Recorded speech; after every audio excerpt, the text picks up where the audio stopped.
Seorang pria di Bintan, Kepulauan Riau patut ditiru lantaran menjaga kelestarian hutan mangrove dari ancaman pencemaran minyak hitam setiap tahun yang terus terjadi dan diduga berasal dari kapal-kapal asing di laut perbatasan antara Bintan dengan negara tetangga Malaysia dan Singapura.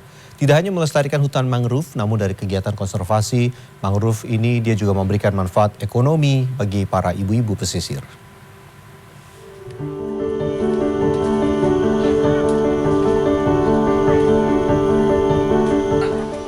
Iwan Winarto, warga desa Pengudang, Kecamatan Teluk Sebong, Kabupaten Bintan, Kepulauan Riau, bersama ibu-ibu yang tinggal di pesisir pantai, mencari bibit-bibit pohon mangrove atau bakau yang tumbuh di hutan. Bibit tanaman bernama Latin Rhizophyra itu kemudian dibawa ke lokasi konservasi mangrove untuk disemai. Satu persatu, bibit kemudian ditanam ke dalam polybag. Proses pembibitan anak mangrove butuh waktu paling lama 3 bulan untuk tumbuh subur dan berdaun.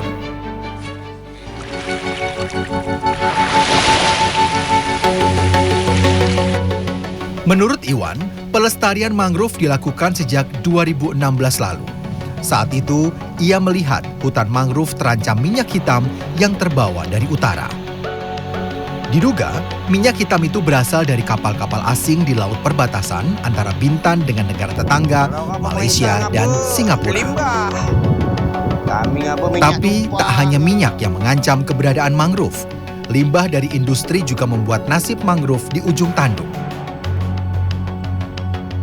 Kita melihat bahwasanya gangguan ekosistem laut yang ada di Kepulauan Riau, khususnya Bintan, itu adalah pada saat musim utara itu adalah sampah yang masif dan juga minyak hitam yang berasal yang diindikasi dari kapal-kapal dari internasional. Nah, kita nggak tahu kapal yang mana ya, tapi setiap tahun kita lihat imbasnya itu bahwasanya pantai-pantai, bakau di sekitar kita itu tercemar oleh limbah minyak hitam yang berasal dari lautan pada saat angin utara datang.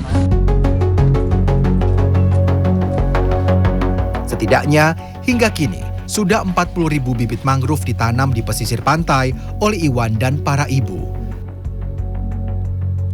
Kegiatan ini juga menambah pundi-pundi bagi para ibu.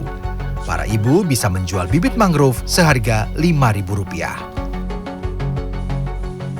Gitu. Ada nilai ekonomisnya? Iya, memang betul. 3 tahap yang kita lakukan untuk penanam mangrove ini. Kita ada tadi kan pertama cari bibit, ada nilai ekonominya, terus masuk ke dalam polybag tanah, penanaman itu digandeng 2, satu harga.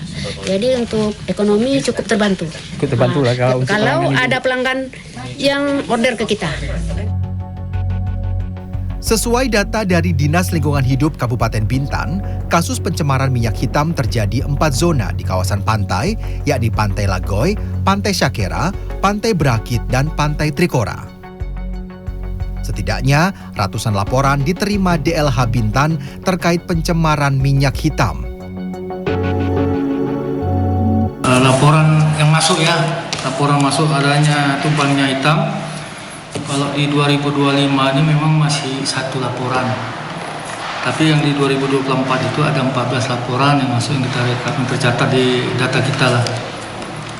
Ini sampai tahun sebelumnya lagi ya.